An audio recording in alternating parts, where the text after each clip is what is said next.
नमस्कार साथियों, आज एक बार पुनः आप लोगों के बीच उपस्थित हूँ। आज भारत के चुनाव आयोग के द्वारा आम आदमी पार्टी को राष्ट्रीय पार्टी में शामिल किया गया है।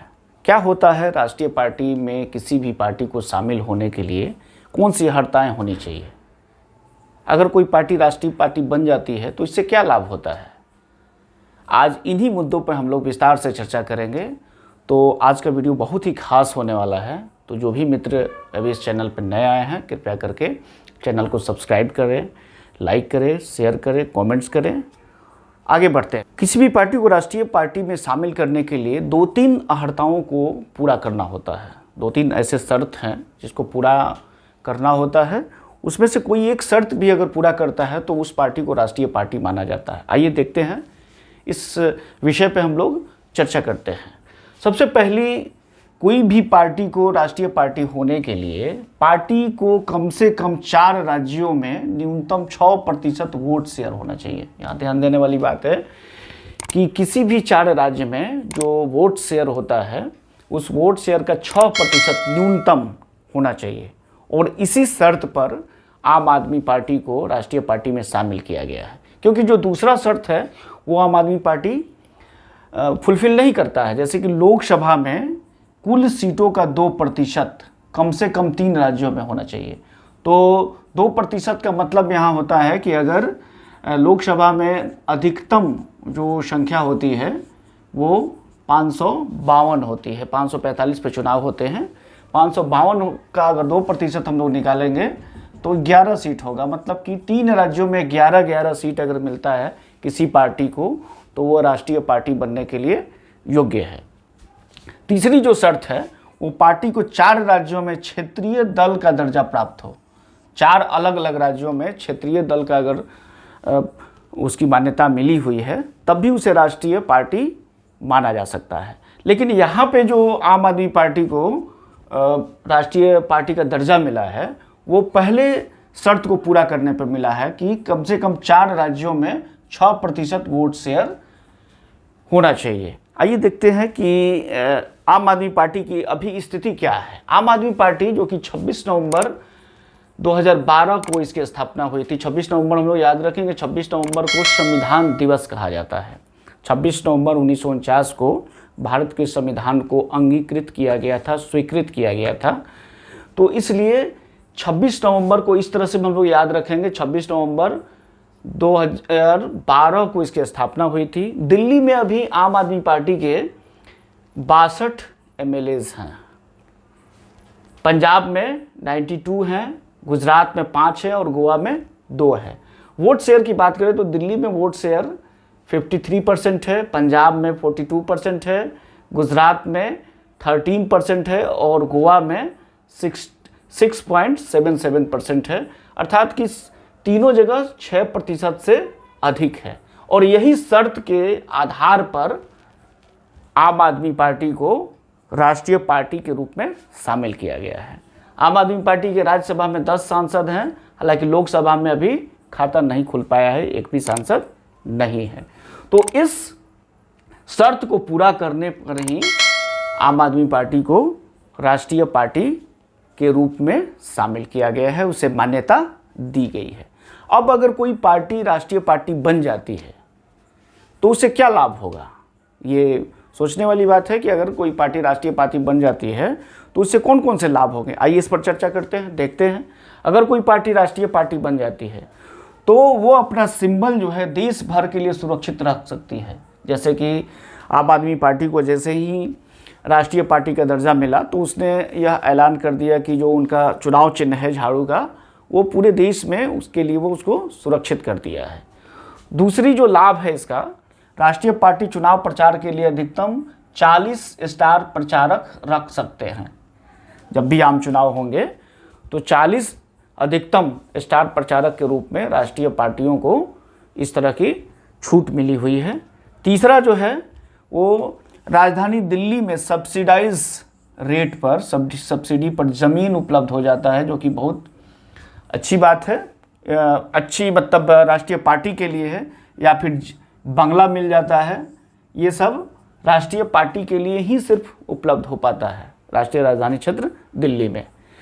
चौथी जो इसके लाभ है वो आम चुनाव में के दौरान आकाशवाणी और दूरदर्शन पर टेलीकास्ट बैंड्स मिलते हैं, इसको स्पेशल बैंड्स मिलते हैं चुनाव प्रचार करने के लिए आकाशवाणी पे और दूरदर्शन पर।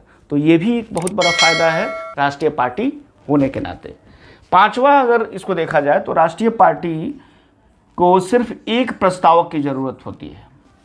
अब चुनाव के समय प्रस्तावक की जब ज़रूरत होती है तो राष्ट्रीय पार्टी को एक प्रस्तावक की ज़रूरत होती है, जबकि अन्य पार्टी के यहाँ मतलब कि राज्य पार्टी और क्षेत्रीय पार्टी को 2 प्रस्तावक की ज़रूरत होती है, तथा निर्दलीय जो होते हैं निर्दलीय के लिए 5 प्रस्तावकों की ज़रूरत होती है।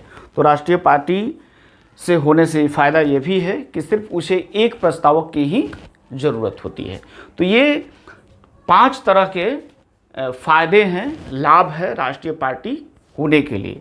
अभी वर्तमान समय में भारत में 6 राष्ट्रीय पार्टियां हैं, इसको याद रखेंगे हम लोग।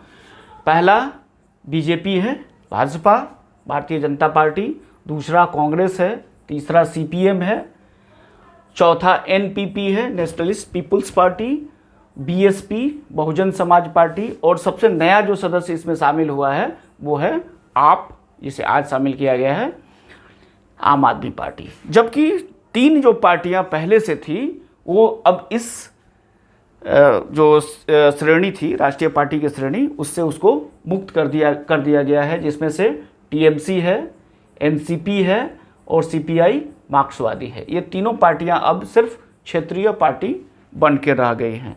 हालांकि इससे जो क्षेत्रीय राजनीति है इस पर भी काफ़ी प्रभाव पड़ेगा, टीएमसी का साख काफ़ी गिर जाएगा इससे। दूसरी तरफ शरद पवार की जो एनसीपी है महाराष्ट्र में भी इसका प्रभाव पड़ेगा, बंगाल में तो पड़ेगा ही। तो ये जो 3 पार्टियां हैं ये 3 पार्टियां अब राष्ट्रीय पार्टी से निकल करके सिर्फ क्षेत्रीय पार्टी रह गई है। इसके अलावा और एक बात याद करने वाली है कि जो नए राज्य पार्टी बने हैं इसको याद रखेंगे तो लोक जनशक्ति रामविलास गुट की जो पार्टी है नागालैंड में इसे राज्य पार्टी के रूप में इसे मान्यता दी गई है। याद रखेंगे नागालैंड में लोक जनशक्ति रामविलास को नागालैंड में राज्य पार्टी के रूप में इसकी मान्यता दी गई है। दूसरा है टिपरा मोथा पार्टी, इसको त्रिपुरा में राज्य पार्टी के रूप में इसकी मान्यता दी गई है। और तीसरा है वॉइस ऑफ पीपल्स पार्टी, इसे मेघालय में राज्य पार्टी के रूप में मान्यता दी गई है। अब जो पहले से राज्य पार्टी था अब 5-6 ऐसी पार्टियां हैं जो कि राज्य पार्टी अपना दर्जा खो चुकी हैं और राज्य पार्टी से निकल करके अब सिर्फ वो क्षेत्रीय पार्टियां ही रह गई हैं, जिसमें पहले है राष्ट्रीय लोक दल जो कि पश्चिमी उत्तर प्रदेश और हरियाणा में काफ़ी इसका प्रभाव था पहले, आज भी हालांकि इसके 9 विधायक हैं, लेकिन 9 विधायक होने के बावजूद भी यह अब राज्य पार्टी न होकर के सिर्फ क्षेत्रीय पार्टी के रूप में सिमट गई है। दूसरा है रेवोल्यूशनरी सोशलिस्ट पार्टी, ये बंगाल से इसका संबंध है, आरएसपी जिसको हम लोग कहते हैं। तीसरा है भारत राष्ट्र समिति बीआरएस, ये आंध्र प्रदेश की पार्टी है। चौथा है पीडीए, ये मणिपुर की पार्टी है। पीएमके पुदुचेरी की पार्टी है और एमपीसी ये मिजोरम की पार्टी है। तो ये जो 6 पार्टियां हैं ये पहले राज्य पार्टी हुआ करती थी, लेकिन अब ये राज्य पार्टी की श्रेणी से बाहर निकल कर के सिर्फ क्षेत्रीय पार्टियां हैं। और जो 9 नए जो 3 राज्य पार्टी के रूप में शामिल किया गया जिसकी चर्चा हम लोगों ने अभी किया है। तो अभी हम लोग याद ये रखेंगे वर्तमान में 6 जो राष्ट्रीय पार्टी है इसका नाम याद रखेंगे। जो इसमें सबसे नया सदस्य आया है वो आम आदमी पार्टी से आया है। राष्ट्रीय पार्टी होने के लिए जो 3 शर्तें हैं वो हमें पीटी और मेंस दोनों के लिए आपको लिए लाभकारी साबित होगा। बीपीएससी तथा अन्य बिहार दरोगा, बीएसएससी, अन्य जो स्नातक स्तरीय परीक्षाएं होती हैं उसमें बहुत ही समान रूप से लाभकारी साबित होने वाला है। तो इसको हम लोग याद रखेंगे, इसको ध्यान में रखेंगे। चाहे तो इसका आप स्क्रीनशॉट भी ले सकते हैं और इसे एक छोटे नोट्स से एक बड़े नोट्स के रूप में अपना तैयार करके इसको एक करंट अफेयर्स श्रेणी में तैयार कर सकते हैं। तो अंत तक बने रहने के लिए आप लोगों को बहुत बहुत धन्यवाद। वीडियो कैसा लगा अपना कमेंट्स ज़रूर करेंगे। धन्यवाद मित्र।